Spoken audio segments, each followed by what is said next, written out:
सारे अधिकारीगण और सारे प्रतिभागीगण, मुझे सही में बड़ा सुखद एहसास हो रहा है और मैं आश्चर्यचकित हूं और किम कर्तव्य विमूढ़ हूं कि इतने इंडस्ट्री एसोसिएशंस आज हमारे बीच हमको याद करने के लिए आज यहां उपस्थित हैं। मैं एहसानमंद नहीं हूं, मैं थोड़ा भावुक भी हूं और मुझे आपके संवेदनशीलता का सम्मान है। आपने जो संवेदनशीलता दिखाई है हमारे लिए, मेरे लिए, उसका मैं कद्र करता हूं, उसका मैं सम्मान करता हूं और आपके हर एक शब्दों में जो हमें ऊर्जा प्रदान की है उसका मैं कायल हूं, उसका मैं इस्तेकबाल करता हूं। साथ ही हमारे मित्र रविकांत जी काफी भावुक हो गए थे, इनकी भावुकता का भी मैं सम्मान करता हूं और भावुकता की भी एक जगह होती है और एक महत्व होता है। हमारे मित्र कईयों ने अपनी भावनाओं को रखा, कईयों ने अपने विचार प्रकट किए। हमारे मुजफ्फरपुर से आए हुए जो है, उन्होंने बोला कि कल मैं एक शेर बोला था, तो मैं वो शेर पावर ग्रिड के लिए कहा था, लेकिन वो है बड़ा मार्मिक, मैं उसको यहाँ जरूर आपके सामने रखूंगा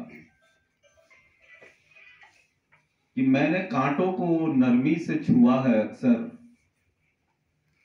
मैंने कांटों को नरमी से छुआ है अक्सर, लोग बेदर्द हैं फूलों को मसल देते हैं। और इसका सीधा प्रभाव हमारे दिलो दिमाग मस्तिष्क पर पड़ता है कि अगर हम किसी का कद्र करते हैं, चाहे वो कितना ही उसका स्तर कुछ भी रहा हो, तो वो भी हमारा कद्र करता है। और इस शेर में इसी की खुशबू आती है। हम किसी को नाकदरी कर दें, अनदेखी कर दें, तो फिर वो उसके जेहन में एक बड़ा अमावस्या के ग्रहण ऐसा प्रभाव पड़ता है, और जिसका विपरीत असर हम लोग के स्वास्थ्य पे, हम लोग के भी मानसिक स्तर पर पड़ता है। खैर, मैं ये कहना चाह रहा था कि लगभग 34 साल मैंने इस विभाग में काम किया है, जिसमें 6 साल बिहार सरकार में था, और मैं अपने मिनिस्ट्री ऑफ एमएसएमई को, डीसी एमएसएमई को तहे दिल से आभार व्यक्त करता हूं कि मैं 34 साल आपके मंत्रालय और विभाग में रहा। मेरा परिवार आपके मंत्रालय और विभाग से प्रफुल्लित होता रहा, बच्चे सब प्रफुल्लित होते रहे, मैं एक सरकारी सेवा में रहा, इसलिए मैं मंत्रालय को और अपने विभाग को हार्दिक शुभकामनाएं देता हूं। मैं एक चीज सीखा जब मैं यहाँ के सरकार में था, तो कि पूर्वाग्रह से ग्रसित नहीं होना चाहिए, और ये बहुत ही अच्छी बात है, बहुत ही मील का पत्थर साबित हुआ है। किसी के बारे में कुछ डिफरेंट ओपिनियन बना लेना और फिर उसी दिशा में आगे बढ़ना, ये बहुत बड़ी भूल होती है, बहुत बड़ी सोच में कमी होती है। इस चीज को मैं बहुत समझा और मैं भरसक कोशिश किया कि मैं इस बीमारी से ग्रसित नहीं हूं। और मुझे लग रहा है कि कुछ मैं उसमें सफल भी साबित हुआ। जैसा कि हमारे पूर्व के वक्ताओं ने बताया कि कभी छुट्टी में या कभी कुछ में ये सब बातें होती थी, वो सिर्फ आपको, है ना, ऑपरेशन करने के लिए था कि आप ठीक हो जाएं, आप जल्दी ठीक हो जाएं, आपकी सेहत, आपकी मानसिक स्थिति जल्दी ठीक हो जाए।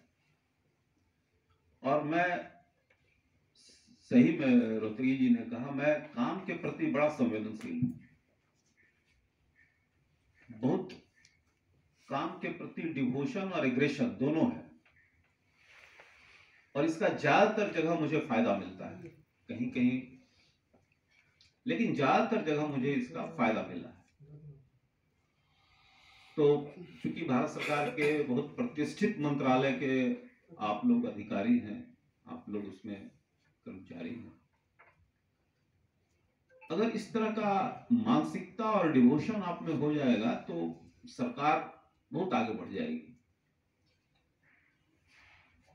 हम लोगों को अल्टीमेटली सरकार के तहत काम करना पड़ता है, और सरकार भी उद्योग संघों से सुझाव लेती है। तो अल्टीमेटली जो निर्णय होता है उद्योग संघ का और सारे लोगों का ही निर्णय सरकार के पास होता है। तो अगर सरकार के निर्णय को हम लोग अच्छी तरह से निभाते हैं तो सारे स्टेक होल्डर्स का निर्णय उसमें शामिल होता है। और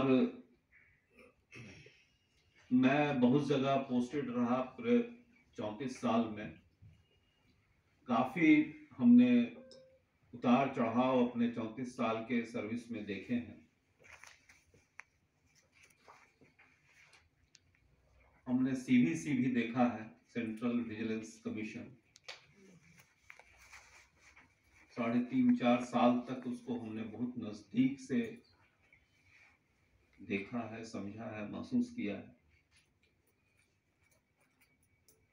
और मुझे विश्वास रहता है भारत सरकार के बहुत सारे विभागों पर, जैसे यूपीएससी, हम लोग यूपीएससी से आते हैं, UPSC has made them tight, made them clear instruction, don't do further for this innocent officer if you don't have any logical reason for it. आपके पास अगर लॉजिकल रीजन नहीं है तो आप परेशान मत कीजिए, और यूपीएससी ने कहा था ये बात। तो वो बातें मैं नहीं लाना चाहता हूं, सरकार में उतार चढ़ाव बहुत होते हैं, लेकिन फिर भी सरकार के प्रति निष्ठा, सरकार के प्रति गंभीरता, सरकार के प्रति संवेदनशीलता की जरूरत हम लोग को रहती है, और हम लोग इसके लिए समर्पित रहते हैं। मैंने मुजफ्फरपुर से आए हुए हमारे पूर्व मित्र आए हुए हैं मुजफ्फरपुर से, उन्होंने अपनी जो यादगार और जो संवेदनाएं व्यक्त की है, मैं उनका तहे दिल से शुक्रिया अदा करता हूँ। तो जहां भी मैं जाता हूं वहां मैं सोचता हूं कि कुछ करूं, कुछ करूं। मुझे याद है मैं मुजफ्फरपुर में था तो फिर बिल्डिंग को रिनोवेट करा दिया था। मुझे याद है जब मुजफ्फरपुर में मैं था तो सीपीडब्ल्यूडी को एस्टेब्लिश करा दिया था। मुझे याद है जब मुजफ्फरपुर में गाड़ी 20 साल से नहीं चल रही थी, उसको मैंने रोड पर चला के और उसको कार्यशील कर दिया। ऑफिस में एक लुक दे दिया था, इंडस्ट्री एसोसिएशंस का, एंटरप्रेन्योर्स का आना जाना बड़ा फ्रीक्वेंट होने लगा था। फिर जब मैं यहाँ आया तो BIA, महिला उद्योग संघ, WECS से बहुत ज़्यादा इंटरेक्शन करने लगा, और ये इसलिए कि यहाँ एंटरप्रेन्योरशिप बढ़े। तो अल्टीमेट एम हमारा ये था कि हम कैसे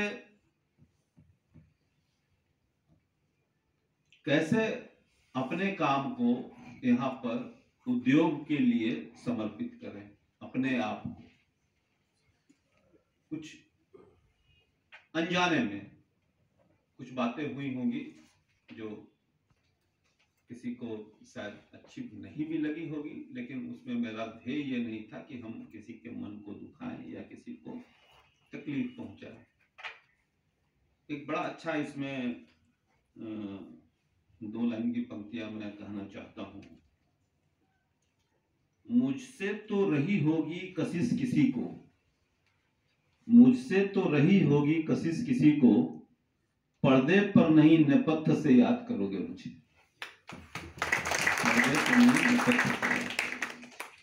हो सकता है सामने आप न करें, लेकिन पीठ पीछे याद करेंगे। और मैं जब यहाँ आया तो यहाँ भी मैं काफी तन मन धन से चाहा कि सारी बातें आगे बढ़े। हमारे अधिकारीगण काफी अच्छे थे, 5-6 अधिकारी थे जिनको पूर्ण रूप से स्वतंत्रता दी गई, पूर्ण रूप से उन्होंने अपना जी जान लगा के यहाँ काम किया। और मुझे कहते हुए ये हर्ष का अनुभव होता है कि पटना हमेशा पूरे इंडिया में 2nd 3rd के कंडीशन में रहा, हमेशा, जब से मैं यहाँ आया। तो ये हमारे अधिकारियों की लगनशीलता है, ये हमारे यहाँ जितने कर्मचारी हैं, जितने हमारे लोग हैं, सब लोग इसमें मिलजुल के काम किए हैं, उनकी कर्मशीलता है। एक क्वेश्चन हमेशा हमसे लोग पूछा करते हैं कि आप रिटायरमेंट के बाद क्या कीजिएगा। इसका जवाब बहुत आसान भी है और बहुत मुश्किल भी लगता है। रिटायरमेंट के बाद क्या करेंगे? अरे रिटायरमेंट के बाद मैं प्रधानमंत्री थोड़े बन जाऊंगा यार। और दूसरी बात यह है कि रिटायरमेंट के बाद मेरी स्थिति जहां मैं हूं उससे कोई खराब भी तो होगी नहीं, अगर होगी भी तो अच्छी ही होगी। तो फिर रिटायरमेंट एज एक नंबर है और रिटायरमेंट एक माइंडसेट है। तो ये नंबर और माइंडसेट के बीच में हम लोग को नहीं फंसना है। एज मेरा हो गया रिटायरमेंट का, रिटायर हो गया, रिटायरमेंट के बाद हमारा माइंडसेट हमको हेल्प करेगा हमारे सारे कार्य को करने में। हमारे पास बहुत सारे ऑप्शंस हैं, हमारे सारे मित्र बैठे हुए हैं, मैं इनका तहे दिल से एहसान मानता हूं कि हमारे बीच ये आए हैं, इतने अपने बहुल्य समय को छोड़ के। ये हमारे ढाढ़स के प्रतीक हैं। मैं इनका इस्तकबाल करता हूं, नमस्कार करता हूं, नमन करता हूं।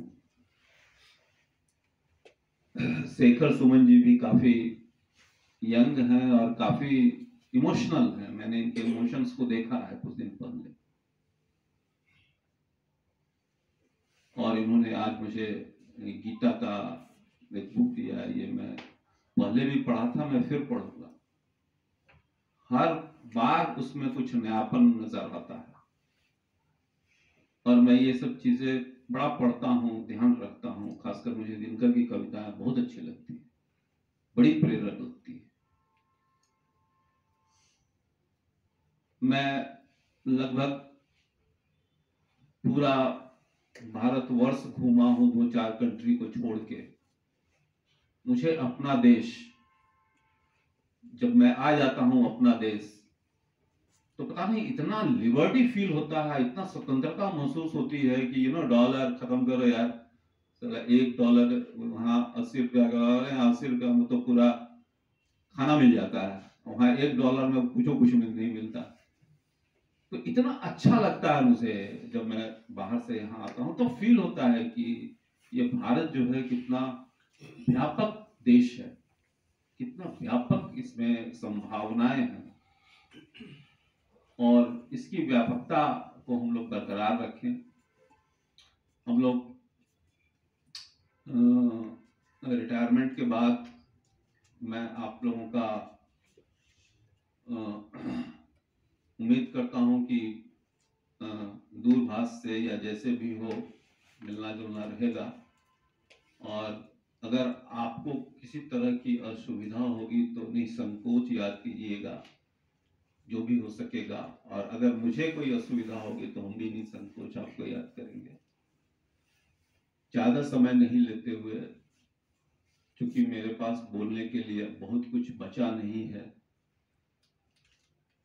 मैं एक बार फिर तमाम आगंतुकों का हार्दिक रूप से सम्मान करते हुए स्वागत करता हूं, उद्योग संघों का स्वागत करता हूं और उम्मीद करता हूं कि मैं इनसे जुड़ा हुआ रहूंगा, आपसे मिलता रहूंगा और भविष्य में हमारी और आपका सानिध्य बढ़ता रहेगा। धन्यवाद। Thank you.